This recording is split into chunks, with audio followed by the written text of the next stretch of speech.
Hello बच्चों, नमस्कार। आज हम लेक्चर 12 स्टार्ट कर रहे हैं। कर्वेचर जो हम लास्ट लेक्चर में पढ़े थे उसी को हम कंटिन्यू करेंगे और कुछ नए टाइप का प्रॉब्लम्स हम यहाँ देखेंगे, कुछ नए सवाल हम देखेंगे।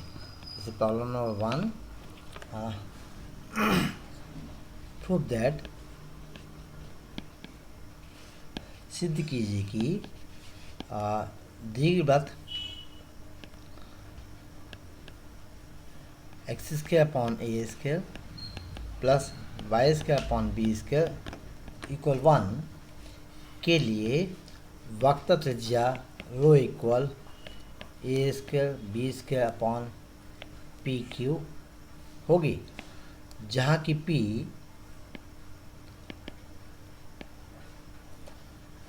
केंद्र से, एलिप्स के केंद्र से बिंदु एक्स वाई पर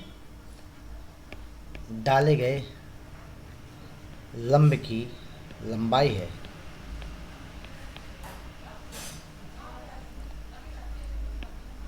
सबसे ध्यान से सुन लीजिए कि हमें ellipse x square upon a square plus y square upon b square के लिए सिद्ध करना है कि वक्र त्रिज्या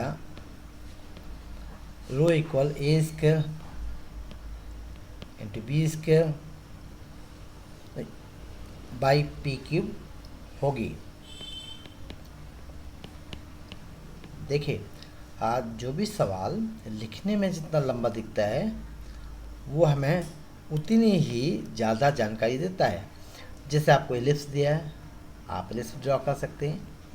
ओके, एक्स के प्लस एक्स का अपॉन ए के प्लस वाई का अपॉन बी का इक्वल 1। निश्चित है कि जिस एलिप्स को हमने पहले ड्रॉ किया, okay, so this is our ellipse. Okay, ellipse को ड्रॉ करने के बाद अब मेजर एक्सिस माइनर एक्सिस हम देख लेते हैं कि let a small is our minor axis. So minor axis draw कर लेते हैं। This is our minor axis. Major axis sorry draw कर लेते हैं। So let centre is this O. तो यहाँ से हम देखेंगे माइनर एक्सिस आपको मिला,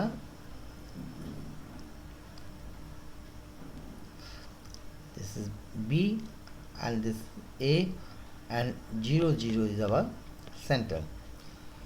late P is any point. अब इसका देखें, पहले हमने एलिप्स सुना है, prove that for the ellipse.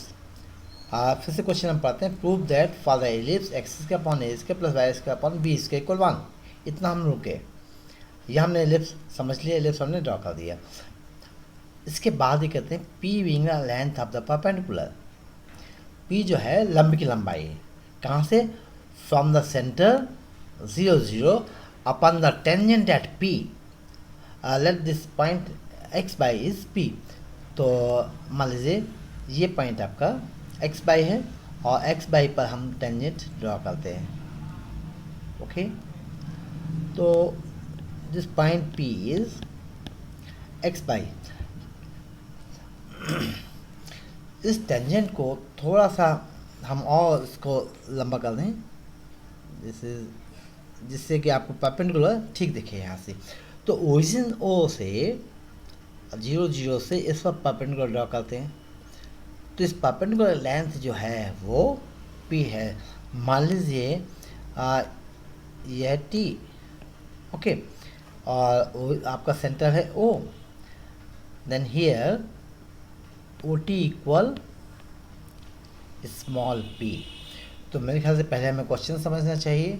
फिर से हम देखते हैं कि prove that for the ellipse x square upon a square plus y square upon b square equal 1। Ellipse के लिए तो ये हमारा इक्वेशन ऑफ एलिप्स है, x square upon a square plus y square upon b square equal 1।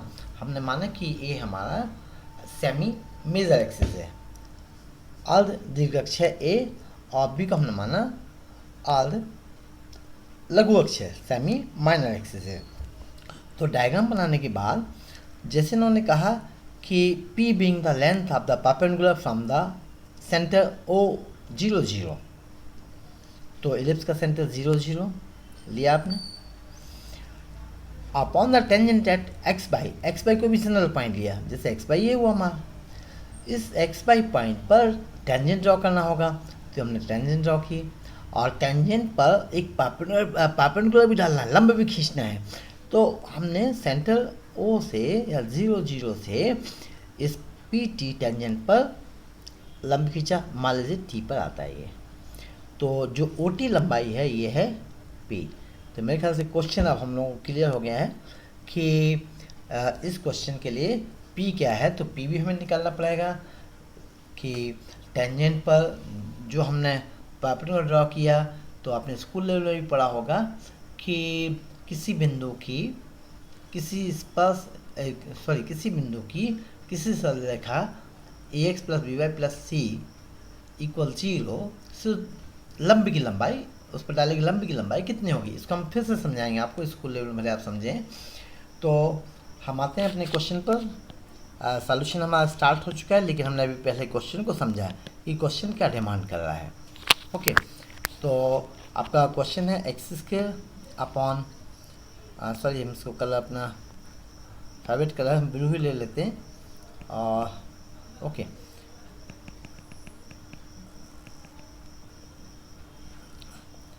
Solution ellipse, this is x square upon a square plus y square upon b square. देखिए हम बात कर रहे हैं रो मतलब radius of curvature. Radius of curvature के लिए हमारे लिए फार्मूला है हमारे पास, कि जो पहले भी आपने देखा है कि rho is 1 plus d y upon d x square raise to 3/2 divided by second derivative of y, that is d square y upon dx square. This is our equation number 1. तो dy by dx में निकालना है, उसका second derivative भी निकालना है, इसको हम बंद कर देते हैं। ओके, तो डिफरेंशिएट फर्स्ट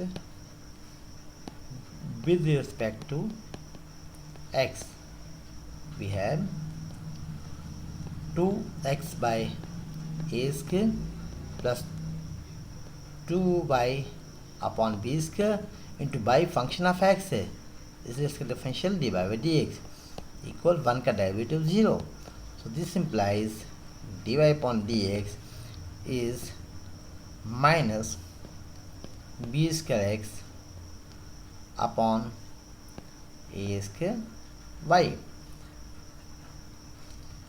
फर्स्ट डेरिवेटिव निकालने के बाद अब हमें सेकंड डेरिवेटिव निकालना होगा, so differentiate, it is 1, this is first, sorry this is first, so differentiate 2 with respect to x, so differentiate 2 with respect to x, so dy by dx को differentiate किया, चूँकि सक्सेस से आपने पढ़ा है बहुत अच्छे से, second derivative d square y upon d x square minus b square upon a square constant है, हमने x को डिफरेंशिएट किया, so x differential 1 into second function 1 upon by plus x into 1 upon y का minus 1 upon y square then by का d y by d x. देखिए आप x upon by को ऐसे भी लिख सकते हैं x इंटू 1 अपॉन बाई, तो first function x, second function 1 upon y, ऐसे डिफरेंशिएट कर सकते हैं, और न्यूमरेटर बाई डिनोमिनेटर मान के भी कर सकते हैं, so this minus b square upon a square by minus, और ये माइनस प्लस हुआ b square x upon a square by a square y square into d y by d x. D y by d x is minus b square x upon a square y. थोड़ा बेटा calculation इस सवाल में होगा, तो calculation से नहीं घबराना, आप देख रहे हैं कि फार्मूला आपके पास है और इसके बाद आपको इसके डिफरेंशियल कोफिशिएंट ही निकालना है। So this minus b square upon a square y minus b raise to 4 upon a raise to 4 x square upon y cube. यहाँ आप माइनस कॉमन ले सकते हैं और बी स्क्वायर भी कॉमन है, डिनोमिनेटर में ए स्क्वायर भी कॉमन है, इसके अलावा आप देख रहे हैं डिनोमिनेटर में वाई भी कॉमन है। इतना कॉमन लेने के बाद आपने देखा कि यहाँ 1 plus b square x square by a square y square बचा। इसी को हम लिख सकते हैं minus b square upon a square by a square y square plus b square x square upon a square y square.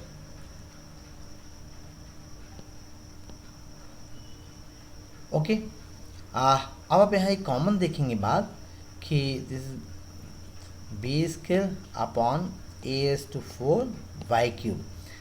यदि हम यहाँ न्यूमरेटर डिनोमिनेटर को ए स्क्वायर बी स्क्वायर से मल्टीप्लाई कर दें, बहुत ज़्यादा दिमाग लगाने की जरूरत नहीं कि ए स्क्वायर बी स्क्वायर हमारा पहले से है, तो ए स्क्वायर बी स्क्वायर को तो जो मल्टीप्लाई किया ऊपर उसको आप लेफ्ट में ले लीजिए और इसको आप a square by square plus b square x square को ए स्क्वायर बी स्क्वायर से डिवाइड कर दीजिए। क्यों? क्योंकि हमें यहाँ से ऐसा लगता है कि हम अपने ओरिजिनल इक्वेशन जहाँ से हम चालू हुए थे वहाँ हम पहुँच सकते हैं। तो यहाँ जो कैंसिल हो रहा है उसको कैंसिल कर दीजिए, ए स्क्वायर कैंसिल कर दीजिए, this is b 4 by a square by cube into y square upon individual को डिवाइड कर दिया, तो y square upon b square plus x square upon a square. यही आपका क्वेश्चन था, आपको याद होगा। एलिप्स के लिए सॉल्व कर रहे हैं हम, ये रेडियस ऑफ कर्वेचर निकाल रहे हैं। इक्वेशन नंबर 1 देखिए, x square upon a square plus y square upon b square equal 1 है, तो यहाँ ये वैल्यू रख दीजिए। तो we have minus b 4 upon a square y cube. Mathematics में इन बातों का बहुत ध्यान रखना होता है, अदरवाइज यदि आप ये नहीं रखते तो इसी से आप आगे बढ़ते हैं, ये वैल्यू रखते हैं आप रो के फार्मूले में और कैलकुलेशन आपका लेंदी होता रहता है। तो ये आपको टर्म बहुत छोटा मिला, तो due to our calculation. So now चूँकि डी बाई डी एक्स और सेकंड डेरिवेटिव दोनों की वैल्यूज हमें मिल गई हैं, तो जो आपके लिए फार्मूला है रो के लिए ये आपने जो ऊपर लिखा हुआ था, so therefore rho is now rho equal 1 plus d y upon d x square whole raise to 3/2 divided by second derivative d square y upon d x square. यहाँ आप वैल्यूज रख दीजिए। So 1 plus d y d x, इसकी value आपने निकाली थी, पीछे लौटते हैं, by 2। Okay, minus b square x upon a square by इसका स्क्वायर कर देते हैं, सो b is to 4 x square upon a is to 4 by square x square by a is to 4 y square. Okay, raise to 3/2 divided by, तो से इसको check कर लेते हैं, वैल्यू हमने सही रखी, b is to 4 x square upon a is to 4 by square. Okay, correct. Then second derivative minus b is to 4 upon a square y cube, इसको और सिंप्लीफाई करते हैं। सो एलसीएम होगा न्यूमरेटर में a is to 4 y square, a is to 4 y square plus b is to 4 x square. आप LCM को बाहर ले लीजिए, ए इज टू जो आपने एलसीएम लिया था a is to 4 y square whole raise to 3/2 divided by minus b raise to 4 by a square y cube. A square y cube को हम ऊपर ले जाते हैं, a square y cube into a to 4 y square plus b to 4 x square by b to 4। अब यहाँ से आप देखिए कि अभी हमने इस टर्म को नहीं लिखा हुआ है, जो आपका ये टर्म निकला हुआ है इसको लिखते हैं हम। So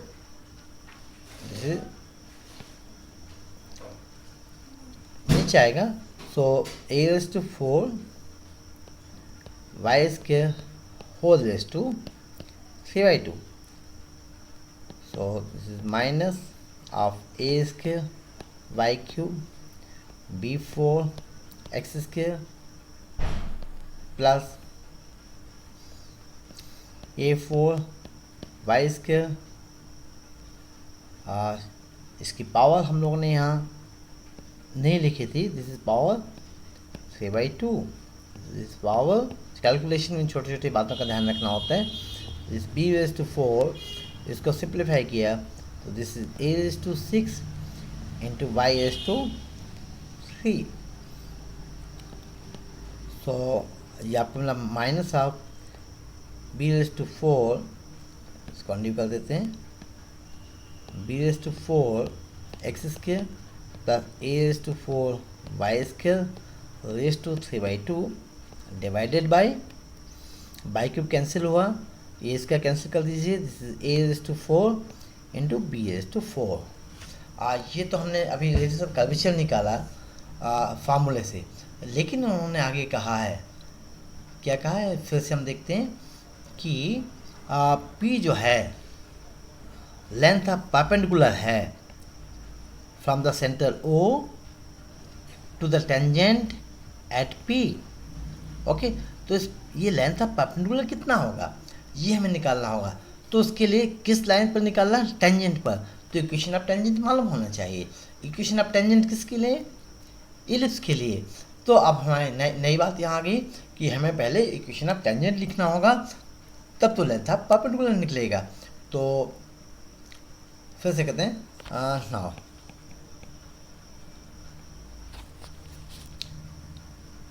tangent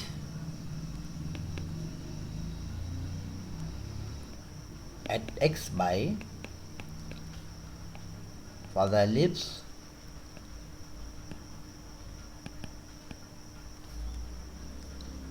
x upon x square by a square plus y square upon b square equal 1। ऐसा भी लिख सकते हैं ना, equation of tangent for the ellipse x square plus y square is given by x by a square plus capital y upon v square equal 1। अब आप सोचोगे इतना तो हमें याद नहीं रहता है, तब इक्वेशन ऑफ टेंजेंट भी आपने निकाला है 12th लेवल में, तो यहाँ भी आप निकाल सकते हैं। देखिए यहाँ हम अलग से इक्वेशन ऑफ टेंजेंट निकालते हैं, इसका बाउंड्री बना देते हैं। ओके, और इक्वेशन ऑफ टेंजेंट चलिए हम निकाल लेते हैं। यहाँ equation of tangent is given by, जो आपने स्कूल लेवल में पढ़ा है, this is by minus by equal capital y minus small by equal d y by d x into capital x minus small x. So this implies capital y minus small by equal d y by d x. वापस समझाते हैं, d y by d x हमने निकाला था ellipse के लिए minus b square x upon a square by minus b square x upon a square by minus b square x upon a square by this is all divide d x into capital x minus small x. So this implies a square by into capital y minus a square y square equal minus b square x into capital x plus b square x square. This implies b square small x into capital x plus a square बाकी terms जो exist हैं उनको हमने transfer कर दिया। तो ये हुआ v square x square plus a square y square को लेफ्ट से राइट में ले गए। अब आप देखेंगे कि यदि बी यहाँ x square by a square होता तो हम ज़्यादा कंफर्ट होते। तो therefore divide both sides by a square b square. तो यहाँ पर मिलेगा b square x capital X by sorry plus लिख दीजिए a square small by into capital by a square b square equal b square x square plus a square y square upon a square b square. So this is small x into capital x, individual को divide करेंगे तो B square cancel होगा, यहाँ second term में a square cancel होगा, small by into capital by upon b square equal x square upon a square plus y square upon b square which is 1।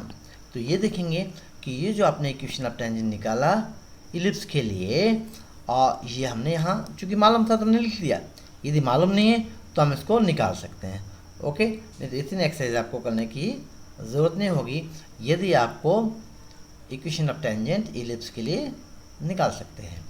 तो equation of tangent हमें मिल गया। अब equation of tangent के लिए एक तो ये बात होगी कि आपने यहाँ निकाला, दूसरी बात टेंजेंट पर परपेंडिकुलर की लेंथ निकालना, लंबाई निकालना है।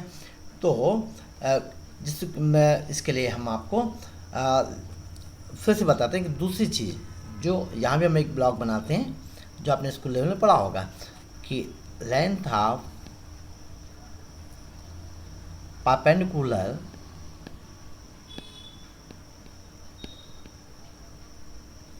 from any point x dash y dash to the line ax plus by plus c equals 0 is given by किसी भी बिंदु एक्सेस बाई डैश से यदि किसी सरल लिखा है ax plus b y plus c equal 0 पर हम लंब खींचेंगे तो उसकी लंब की लंबाई मान लीजिए P है। So P is given by a x dash plus b by dash plus c upon root of a square plus b square. Okay, ये दो बेसिक्स बेसिक्स थे जो आपके 11th क्लास में आपने लेंथ ऑफ परपेंडिकुलर निकालना सीखा था, और टेंजेंट भी आपने कैलकुलस में 12th में या 11th में पढ़ा होगा। तो अब आप देखिए कि हम कर्वेचर के लिए तो निकाल चुके, कर्वेचर कितना होगा, लेकिन हमें in terms of small P निकालना है। तो इक्वेशन ऑफ टेंजेंट हम निकाल चुके हैं, चूँकि इस पर परपेंडिकुलर ड्रॉ करना है कहाँ से, 0 0 से। So length therefore length P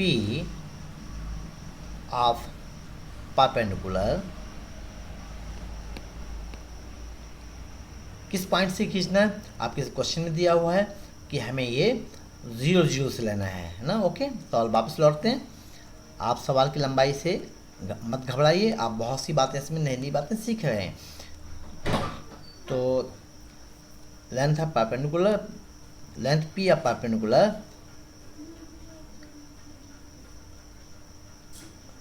to the line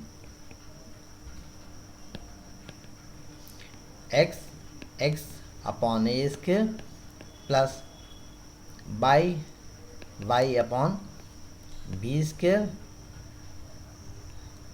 plus 1। अब देखिए हम इसको माइनस कर देते हैं। ओके, इसको फिर से लिख लेंगे, आपको ज़्यादा अच्छा लगेगा कि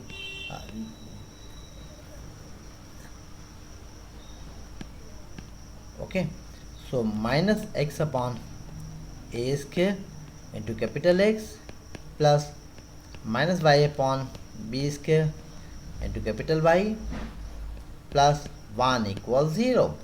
तो जो आपका इक्वेशन ऑफ टेंजेंट है उसी को हमने, ये मान लीजिए इक्वेशन 3 है, तो इस इक्वेशन को हम इस फॉर्म में भी लिख सकते हैं जैसे कि हमने नीचे लिखा ax plus b y plus c. चूँकि इस फॉर्मेट में आपने ये पढ़ा था, length P perpendicular to the line is from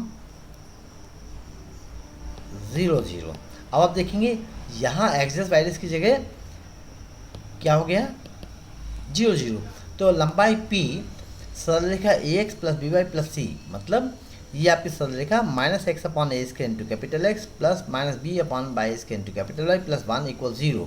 इस पर हम 0 0 से 0 0 से सेंटर से लंबे खींचेंगे तो लंबे की लंबाई P क्या होगी ए एक्स डैश, तो ए की जगह है minus x upon a square into 0 क्योंकि पॉइंट 0 0 से लंबे खींचे हैं, प्लस माइनस बी की जगह minus b upon by square into 0 plus c की जगह 1 upon root of a square plus b square, that is x square by a is to 4 plus y square upon b is to 4। इसको simplify करते हैं तो numerator है आपका 1 divided by denominator, this is b is to 4 x square plus a is to 4 y square raise to 1/2, और जो LCM आया था a is to 4 b square, उसको रूट के बाहर ले जाएंगे जो होगा ए स्क्वायर बी स्क्वायर।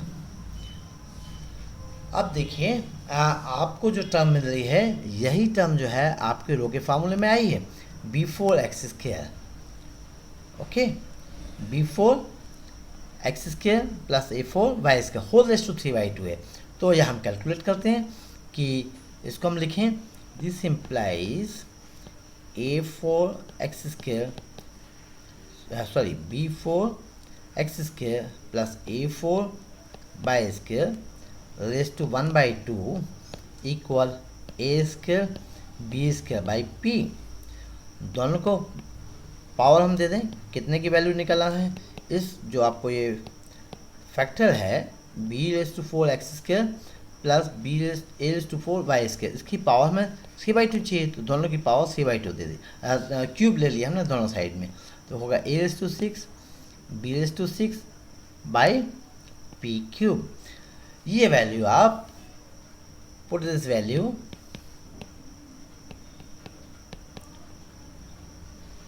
इन जो आपने रिलेटिव कोएफिशिएंट निकाला है इसको हमने नंबर मान लीजिए ए कहा, इक्वेशन ए कह दिया, तो ये अभी आपके पास रो था, सो इन ए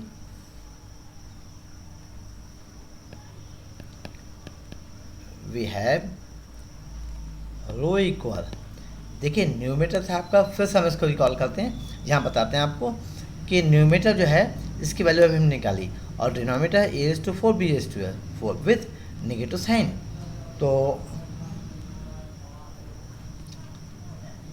ये हुआ आपका minus a raise to 6 b raise to 6 by p q and whole divided by a raise to 4 b raise to 4, यहाँ this is a square b square by p q, लेकिन यहाँ भी minus sign आया है। इस minus sign को आप देखेंगे कि यदि आपके कैलकुलेशन से ये आ रहा है तो ठीक है, कोई बात नहीं, हम इसको ओमिट कर देंगे, देयरफॉर रो इज़, लेकिन एक बार आपको चेक करना चाहिए कि हमने कोई कैलकुलेशन मिस्टेक तो नहीं की, तो ओमिट माइनस साइन, क्योंकि कल भी मैंने आपको बताया था पिछले लेक्चर में कि radius of curvature can not be negative, इसलिए ये पॉजिटिव ही होगा। तो बच्चों से घबराने की ज़रूरत नहीं है कि कैलकुलेशन लंबा है, तो कैलकुलेशन लंबा होने से आपकी यहाँ आप मेथडोलॉजी देखेंगे कि रो आपने बहुत अच्छे से निकाला, डी/dx निकाला, सेकंड डेरिवेटिव भी निकाला, इसके बाद जो आपकी बेसिक्स चीज़ें थी, इक्वेशन ऑफ टेंजेंट था, जो आपने कहाँ से निकाला था, वो इक्वेशन ऑफ टेंजेंट आपने हाई स्कूल की नॉलेज से निकाला। यदि आपको याद होता है तो आपको निकालना नहीं पड़ता। लेंथ ऑफ परपेंडिकुलर जैसे मैंने आपको बताया, समझाया कैसे निकालते हैं, ये भी आपने स्कूल लेवल में पढ़ा था, तो उन दोनों को हमने आपका रिकॉल कराया है स्कूल की नॉलेज को। तो ये हुआ आपका रेडियस ऑफ कर्वेचर। इसके बाद जिससे आप देखेंगे कि और भी है, जैसे आपका पीडल फार्मूला है, pedal formula for radius of curvature. हो सकता है बच्चों ने पीडल पहली बार नाम सुना होगा। बक्सा त्रिज्या के लिए पीडल सूत्र कह सकते हैं हम इसको, ठीक। तो यहाँ हम आपको बताएंगे कि जैसे आपने पहले पोलर सिस्टम पढ़ा है, system of polar coordinates, okay. ये मान लीजिए इनिशियल लाइन है ओ और ए, कोई भी कर्व है, मान लीजिए कर्व आपका ये है, कोई भी है, आर इक्वल एफ थीटा कर दीजिए। पोलर सिस्टम में पहले हम देखते हैं। और कोई पॉइंट यदि पी है जिसके कोऑर्डिनेट हैं आर थीटा, तो ये होता था आपका रेडियस वेक्टर आर और ये एंगल होता है थीटा, आपने पढ़ा हुआ है। अब यहाँ पीडल सिस्टम में नई बात क्या है कि आप यहाँ एक टेंजेंट ड्रॉ करेंगे, किस पर, पॉइंट पी पर, जिसको हमने आर थीटा कहा है। टेंजेंट ड्रॉ करने के बाद आप देखेंगे कि ये टेंजेंट मान लीजिए यहाँ टी पर कट करती है, ओके। तो अभी हमने इसके लास्ट लेक्चर में माना था कि ये एंगल यदि टेंजेंट जो इनिशियल लाइन के साथ बनाती है उसे हम साई कहते हैं। और यहाँ हम एक नई बात जोड़ते हैं कि ये एंगल मान लीजिए फाई है। अब थोड़ा सा इस टेंजेंट को हम और थोड़ा नीचे की तरफ बढ़ा देते हैं। हम पॉइंट ओरिजिन ओ से एक लंब खींचते हैं, कहाँ पर, स्पर्श रेखा पर, और इस लंबी की लंबाई स्मॉल पी है। तब इसके हम इसके पीडल कोऑर्डिनेट्स बताएंगे कि इस पीडल कोऑर्डिनेट्स होंगे पी आर।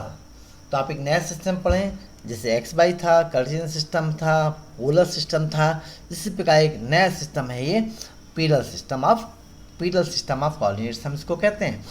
तो फिर से आप देख लीजिए कि जो आर थीटा था वो हमने पहले लिया, टेंजेंट हमने ड्रॉ की पी पर, कैसे टेंजेंट ड्रॉ की, इनिशियल लाइन ओ ए पर, ओके। तो ये टेंजेंट जो है, जो इनिशियल लाइन ओ ए पर कट करती है टी पॉइंट्स पर, ओके। इस टेंजेंट पर फिर हमने पी टी पर मतलब ओरिजिन आपका जो है इनिशियल पॉइंट है, मूल बिंदु है, इसका हम इनिशियल पॉइंट कहते हैं, प्रारंभिक बिंदु कहते हैं पोलर सिस्टम ऑफ कोऑर्डिनेट्स में, ध्रुवीय निर्देशांकों में। इस ओ से हमने लंबी खींचा, इसकी लंबाई पी है, ये वो पी है। तो चूंकि इसके लिए भी आपके पास फार्मूला है rho equal r d r by d P.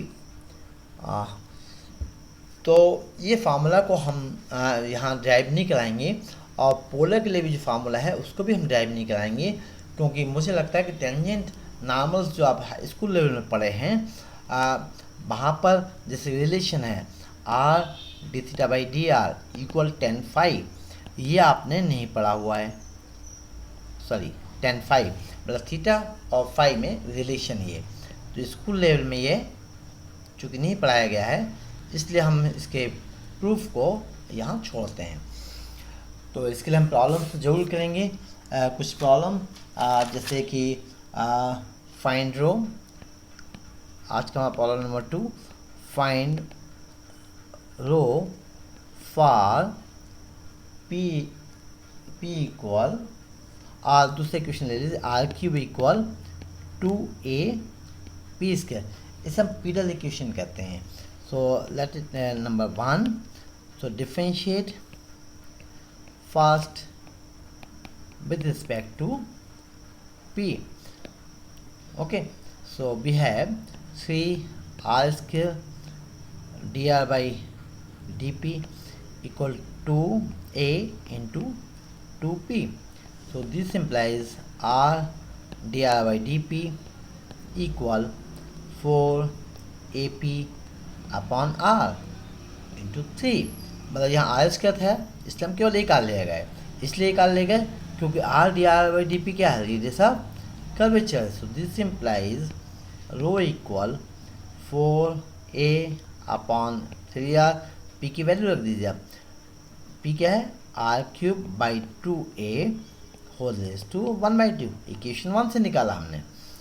So this is 4a into r raise to 3/2 divided by 3 2a raise to 1/2। तो इस 4 को आप लिख सकते हैं कैसे, 2 इंटू 2a, तो दिस इज 2/3। एक नीचे आर भी है, वो हमने छोड़ दिया था। So 2/3 2a raise to 1/2 into r raise to 1/2।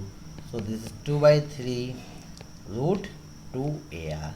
ये हुआ radius of curvature for pedal equation 1। इसी प्रकार से ये प्रॉब्लम्स बड़े पीटल इक्वेशन के भी सामान्य होते हैं, जैसे कि आपने डिफरेंशिएट हमेशा किया है। इसमें एक प्रॉब्लम और देख लीजिए, या आज का हमारा problem number 3 for the curve a raised to n p equal r raised to n+1, so that दिखाइए कि इस वक्र के लिए दिखाइए कि जो वक्र त्रिज्या है, रेडियस ऑफ कर्वेचर है, varies as the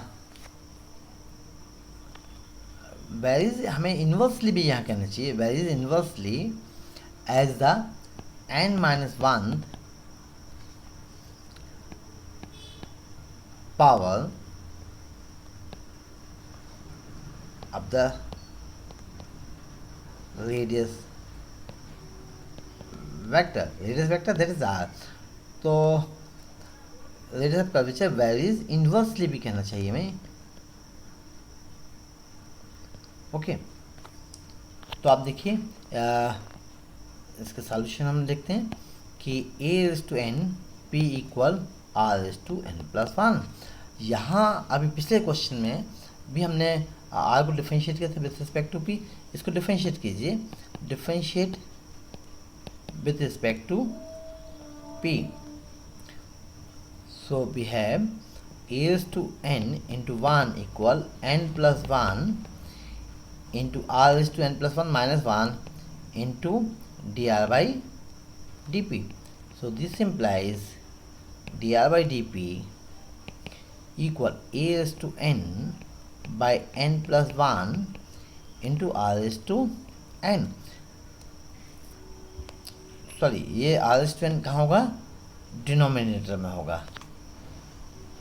okay, into 1 by r raised to n। हमें चूंकि are d r by d P निकालना है, इसलिए एक आर से और मल्टीप्लाई कर देते हैं दोनों साइड में। So this implies rho equal a raise to n by n+1 into 1 by r raise to n-1। This is proportionate to 1 by r raise to n-1। क्यों? क्योंकि a raise to n by n+1 constant है। तो इसके सभी problems आसान होते हैं, क्योंकि इसमें केवल कैलकुलेशन होता है, डिफरेंशिएट करना है, और फार्मूले में अकॉर्डिंग टू फार्मूले वैल्यूज़ आपको देखते हैं क्या वैल्यूज़ आपको मिलती है। ऐसे ही क्वेश्चन और हम देखते हैं कि किसमें हम पोलर में भी हम आपको फार्मूला देंगे पोलर कोऑर्डिनेट्स के लिए। Polar coordinate that is r theta, r radius vector और थीटा भी, जिससे आप वेक्टोरियल एंगल कहते हैं। तो पोलर सिस्टम में आपने पढ़ा भी होगा वो। सो इसको लिखते हैं कि find the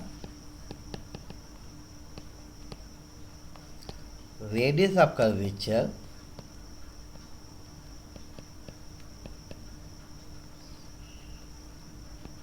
eight any point r theta बिंदु पर रेडियस ऑफ कर्वेचर निकालिए।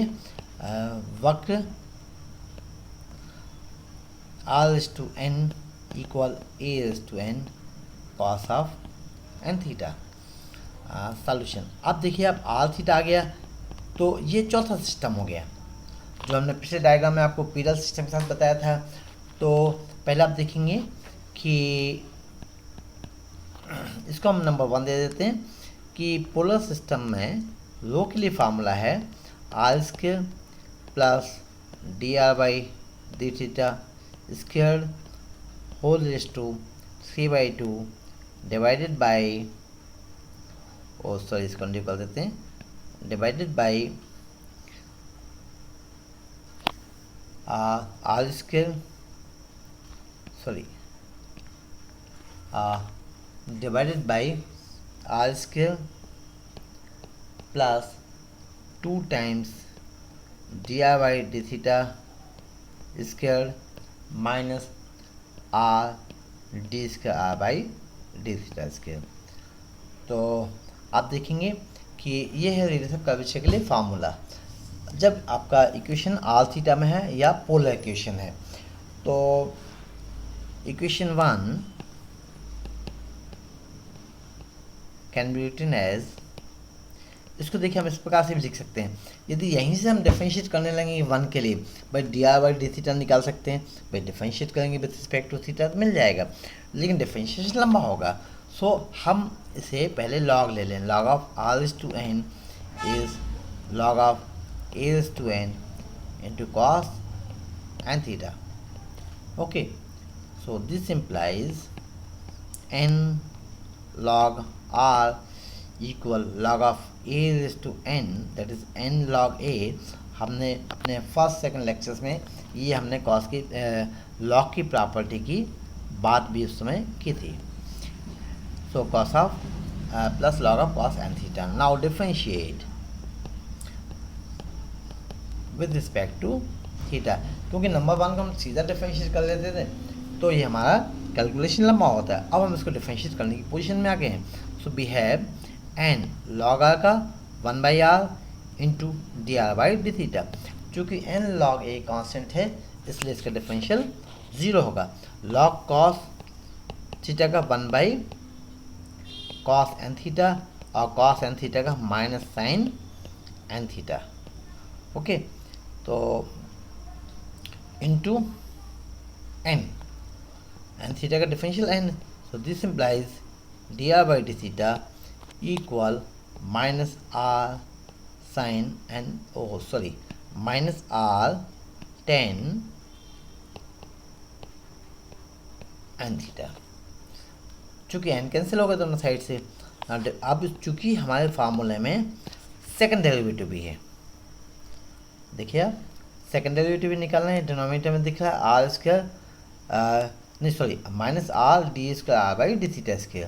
तो यहाँ में सेकंड डिफरेंशियल कोफिशिएंट भी निकालना होगा, इसलिए dr/d को हम फिर से डिफरेंशिएट करते हैं। सो differentiate again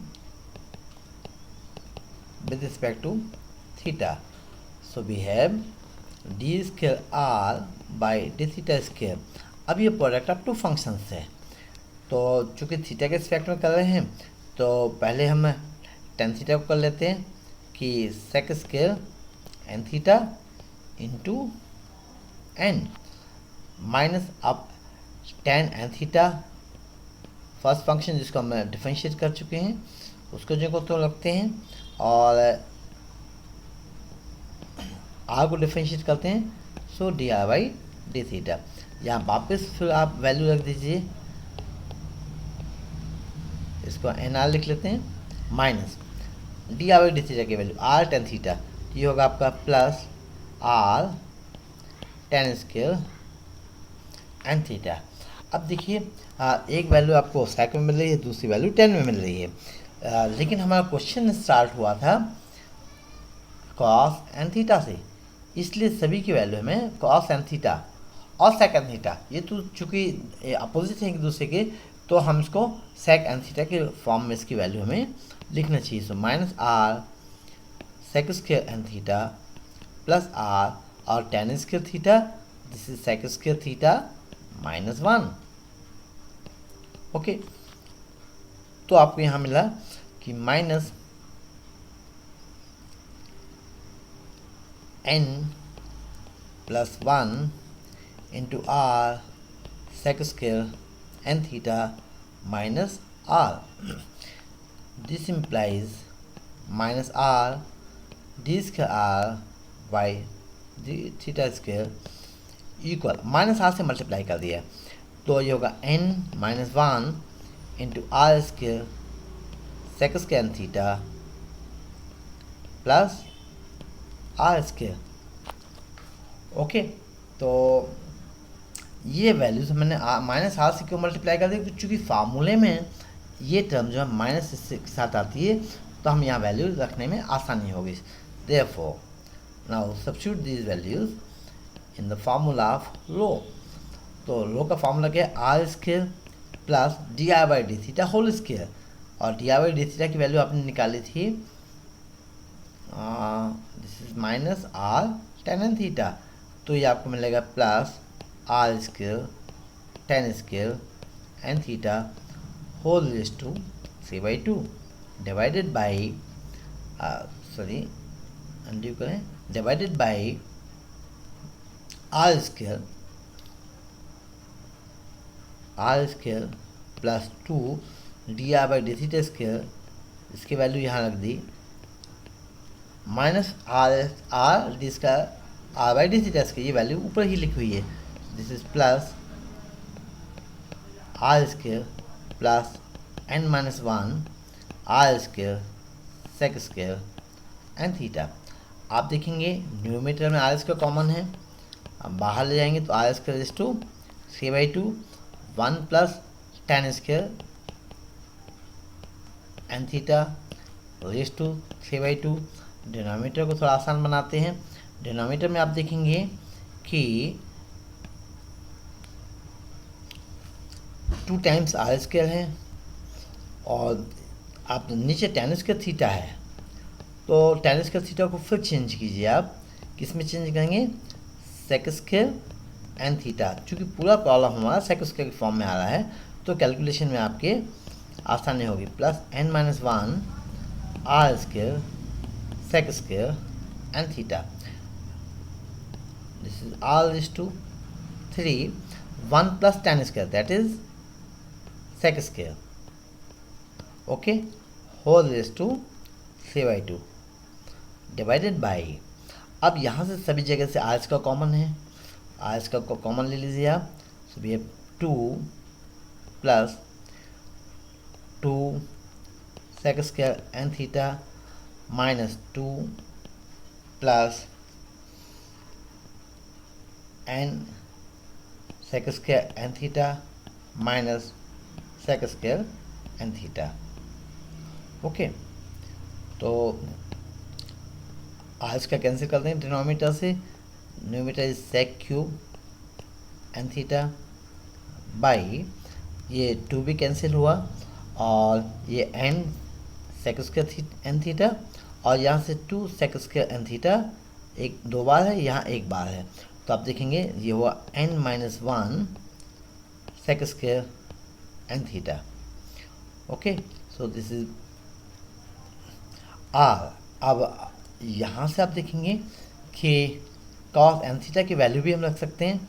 this is r by n minus 1 cos n theta, मतलब आपको यहाँ से दिखना चाहिए कि सेकंड थीटा क्या है. This is r by n minus 1 into 1 by cos n theta. और कॉस एन थीटा आपका क्वेश्चन वहीं से स्टार्ट हुआ था.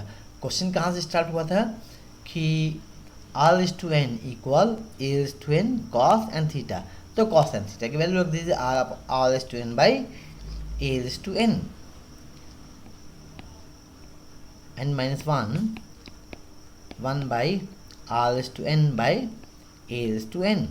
आर थोड़ा सिंप्लीफाई किया, so this is a is to n by n minus 1 into 1 by r is to n minus 1 and this is inversely proportional to r is to n minus 1. अब आप देखेंगे last question जो हमने कहा लिखा था और वो दोनों का आंसर सेम है. इसका मतलब ये हुआ कि जो क्वेश्चन हम कर रहे थे वो दोनों क्वेश्चन सिमिलर है. कैसे सिमिलर है, क्योंकि ये जो आपका पोलर अंतर है, ये क्वेश्चन पोलर सिस्टम में है और पिछला वाला क्वेश्चन आप देखेंगे, ये आपका पीडल सिस्टम में है। ओके, तो thank you much very much बच्चों, ये टॉपिक यहाँ हमारा क्लोज होता है। बाकी प्रॉब्लम्स आप खुद भी करेंगे। तो इसके लिए केवल एक क्वेश्चन देंगे आपके लिए हम होमवर्क के लिए कि पी स्क्वायर के लिए a p square equal r square plus a square, then find rho. Okay, thank you very much.